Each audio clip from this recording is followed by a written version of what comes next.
இப்போ நான் வந்து 25 லட்சத்துலையோ 50 லட்சத்துலையோ படம் பண்ண முடியாதான்னா தாராளமாக பண்ணலாம். எப்படி பண்ணலான்னா அதுக்கு ஒரு பக்கா பிளான் இருக்கணும், அதுக்கு தக்கன கதை இருக்கணும். ஓகேங்களா?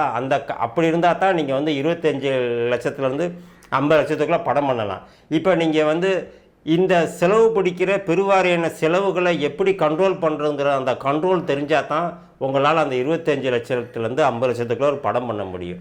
இப்போ நீங்கள் எப்படிலாம் ஒரு செலவுகளை கண்ட்ரோல் பண்ண முடியும்னு நான் இப்போ சொல்கிறேன். இப்போ லொக்கேஷன் இருக்குது பார்த்தீங்களா? லொக்கேஷன் வந்து பார்த்தீங்கன்னா சில நாள் 25,000 வரும், சில நாள் 50,000 வரும், சில நாள் வந்து பார்த்தீங்கன்னா அதுக்கு மேலே தாண்டி கூட வரும். அப்போ லொக்கேஷனை ஃபுல்லாக நீங்கள் ஃப்ரீ பண்ணிட்டீங்கன்னா உங்களோட நண்பர்கள் வீடு, உங்கள் வீடு அப்படிங்கிறப்ப நீங்கள் ரொம்ப பழகிய ஒரு பகுதியாக நீங்கள் எடுத்துக்கிட்டிங்கன்னா லொக்கேஷன் வந்து ஒரு ஃப்ரீ லொக்கேஷனாகவே போயிடும். அதில் உங்களுக்கு வந்து பெருவாரியான பணங்கள் வந்து மிச்சமாகும்.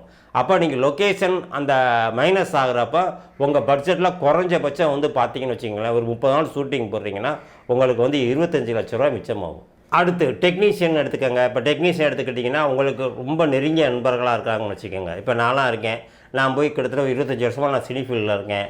எனக்கு வந்து நான் ஒரு படம் பண்ண போகிறேன், படம் சேல்ஸ் பண்ணதுக்கப்புறம் உங்களுக்கு நான் ஏதாவது தரேன், ஒரு அட்வான்ஸாக ஒரு சின்ன தொகையை வாங்கிக்கோங்க, எனக்கு வந்து ஒர்க் பண்ணி கொடுங்கன்னா தாராளமாக ஒர்க் பண்ணி கொடுப்பாங்க. ஏன்னா என் நட்புக்காக வந்தபடி ஒர்க் பண்ணி கொடுப்பாங்க. அந்த மாதிரி நீங்கள் டெக்னீஷியன்கிட்ட எல்லார்ட்டையும் உங்கள் நட்பு ரீதியாக இருக்க டெக்னீஷியன்கிட்ட தான் பேச முடியும். மற்ற யார்கிட்டையும் போய் நீங்கள் வந்து ஓசியில் வந்து வேலை பாருங்கன்னு சொல்ல முடியாது.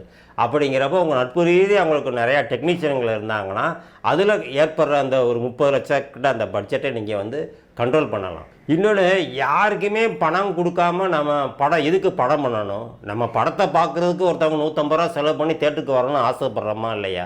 அது மாதிரி தான் நம்ம ஒரு படைப்பு படைக்கிறப்ப ஒரு 20 பேராச்சும் வந்து அதை விட்டு ஒரு நன்மை அடைய வேணாமா? அதனால் எப்பயுமே 0 பட்ஜெட்டு எதுவுமே இல்லாமல் நான் படம் பண்ணணும்னு நினைக்காதீங்க.